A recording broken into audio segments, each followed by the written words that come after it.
In this episode, we'll continue to pay tribute to some of the thriving African American cities and towns that were deliberately destroyed in the US.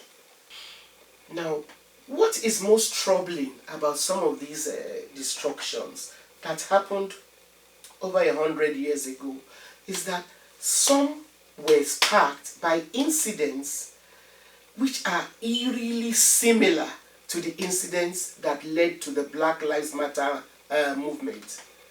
It is shocking to admit that it does not seem that much has changed. In East St. Louis, Illinois, in 1917, a white man in a Ford car decided to go around shooting into black homes. The black residents decided to arm themselves and retaliate by firing on two men who they saw approaching the car of the man who had been taking shots at them. It turned out that the two who they shot and killed were cops. Rather than have the shooters arrested and tried to get to the truth about what occurred, a mob of white people who seemed to have been waiting for just such an event went on a rampage. The mob killed about 50 black people and drove 6,000 others out from the city.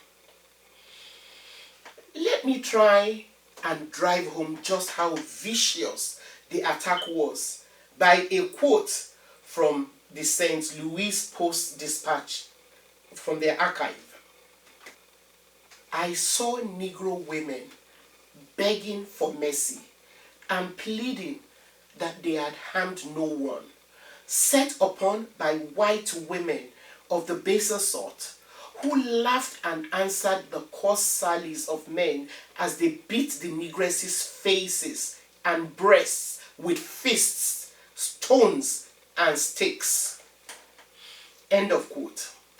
This is an account by an eyewitness to the event, a reporter, Carlos F. Hurd.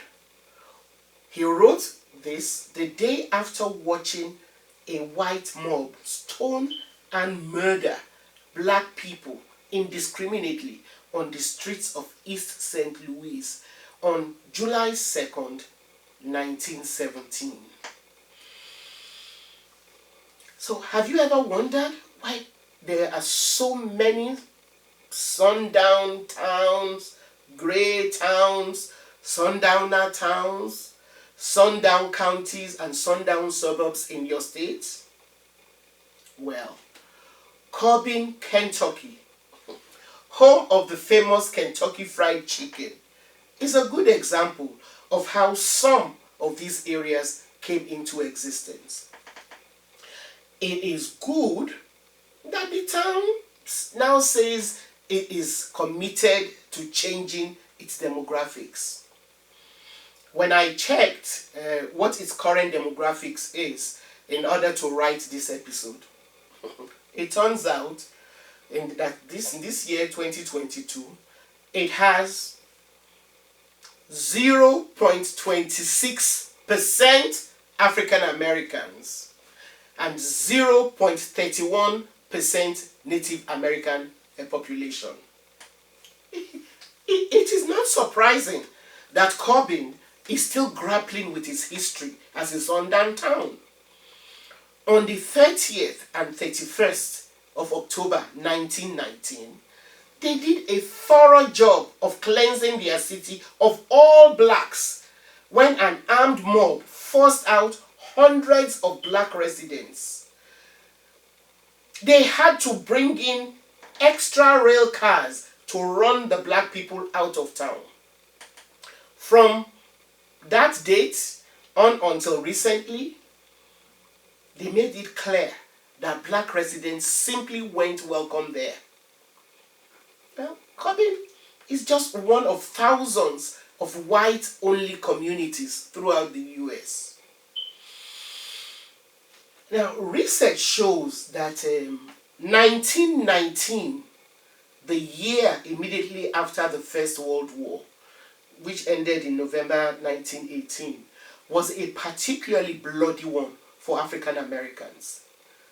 In fact, the summer of 1919 has been described as Red Summer because there were nearly 100 lynchings and dozens of racially charged incidents.